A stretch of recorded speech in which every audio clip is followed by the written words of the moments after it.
Greetings, legends, and with the news breaking recently that the screenwriter for the upcoming Kraven film stated that Spider-Man will actually be featured in that film, we're left with a ton of questions.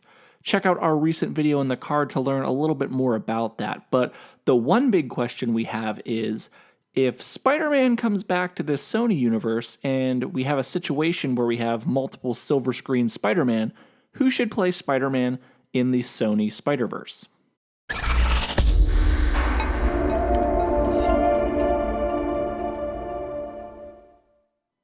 Now, unless your eyeballs are malfunctioning or you didn't see the title of this video from the thumbnail, I think you kind of know where I'm going with this. Andrew Garfield, this guy. Do you see him right here? This handsome young lad. What's up, Andy? How you doing, man? Haven't seen you in a while. We never talk, you don't write.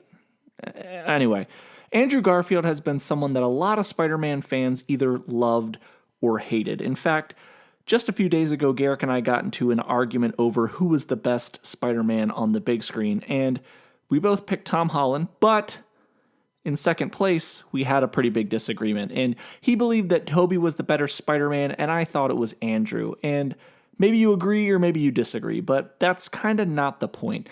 I do think that the majority of people that I know in my own personal Spider echo chamber have the following thoughts about Andrew Garfield's performance, though.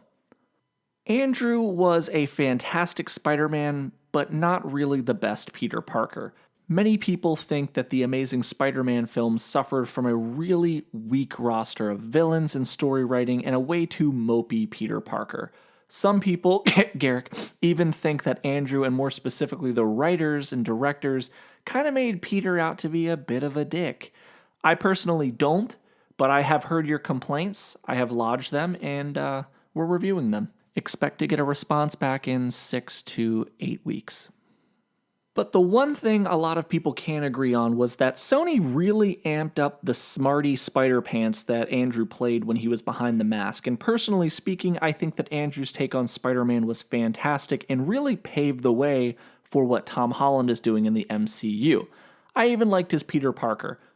I just think his movies lacked the script and action scenes that Sam Raimi's movies did, and with other creative visionaries behind the helm, I think that they could have done a much better job overall with The Amazing Spider-Man 1 and 2.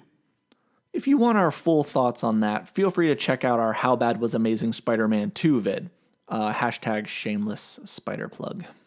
Now, for the point of this video, I think it would be really cool if Andrew Garfield came back to this role, and I've never really felt like we got closure from his version of Spider-Man. And before you violently attack me on a very personal level in the comment section, just know that emotionally, I'm not really invested in any way here. Cast Andrew, cast a new guy, cast whoever. I just think it would be really interesting to see Andrew come back to a role that he was doing a fair job at before, with some new talent behind the script and lens. You could easily make the type of transition similar to what Sony is doing in Edge of Spider-Verse. Mild spoilers for Edge of Spider-Verse, but in that film, Miles Morales lives in a universe where his Spider-Man has been Spider-Man already for 10 years. And due to some events that take place in the film, that mantle is eventually passed off to Miles, and he is the only Spider-Man in that universe. So it would be pretty cool if we were able to leapfrog through time and come back to Andrew Garfield's Spider-Man. We could take a very similar approach. What if Andrew Garfield's Spider-Man continued existing after the events of Amazing Spider-Man and he just kept having adventures for a few years? This universe picks up with the Venom and Kraven films and you kind of just go from there. You could do a quick supercut of him taking down various supervillains, explaining that Spider-Man has grown into the world's most beloved hero, and you don't really need a whole lot of explanation there. Audiences are pretty smart, they're going to get it. I mean, after all, Andrew has grown up a bit since his time as Spider-Man, but he still looks pretty young. He looks like he's in his mid-20s, and that would be about right for the age of the character if we just jump forward a few years in time. Remember that Spider-Man became Spider-Man when he was 15, despite the fact that he's literally always played by 30-year-olds in the films, and Andrew Garfield was actually 31 during the filming of Amazing Spider-Man 2, so just let that sink in for a minute. In fact, Google it. He's 35, and he looks every bit of 23, 24. Kraven vs. Spider-Man would be a fantastic film, and we have recently got news that this film is planning on focusing on Kraven's Last Hunt, which is a film that features predominantly Kraven versus Spider-Man. And frankly, it's a film that a lot of people have wanted to see for a long time. Kraven would make a great on-screen character. However, that doesn't really necessarily mean that that's what we're getting. It could just be that Spider-Man is featured in the film, but not a main component of it, and to me, that would be a really bad idea, but it's not out of the realm of possibility. Kraven could be hunting Venom. We don't know. After all, we do know that Sony has had this crazy plan for a number of years to build a Sinister Six film, and we thought it was kind of scrapped, but it might be that they never gave up on that and they're still building towards it.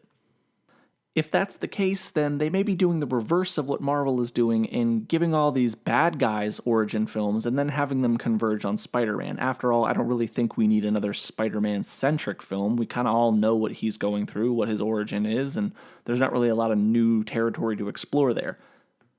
I think Andrew Garfield is the right Spider-Man for the job. He played Spider-Man fairly well, and I think that if you make some adjustments to his Peter Parker and allow him to grow up a little bit, he could be the very best. There's absolutely no reason that we can't have multiple silver screen Spider-Man. I mean, after all, DC has like 5 different Batman right now between Gotham and the DC Extended Universe and the DC Universe and the CW Universe and all this other stuff. And there isn't any reason that we can't have a Spider-Man in the MCU and a Spider-Man in his own standalone universe. After all, comics do it all the time. There are tons of comics that come out every month where characters have adventures that aren't part of their main continuity, and you can call them in-continuity side stories, Elseworld stories, or whatever you want to, but it could work on screen as well. Audiences will be fine. I promise they are smart. And if you release a Spider-Man film, I'm going to watch it, like 100%. I can't not watch it. I'm going to go.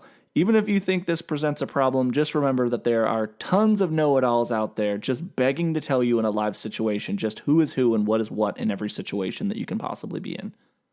Anywho, that is about it for this video, but we want to know what you think. Who should play the new Spider-Man in the upcoming Sony Spider-Verse? If you think it's Andrew Garfield, great, shout it out in the comment section below. But if you don't, who else should play him? Leave us a comment down at the bottom and, don't attack me too violently because I'm very emotionally fragile. This has been Nick with Key Issues, and for those of you who are new, please remember to like and subscribe, and remember the motto, comics over everything.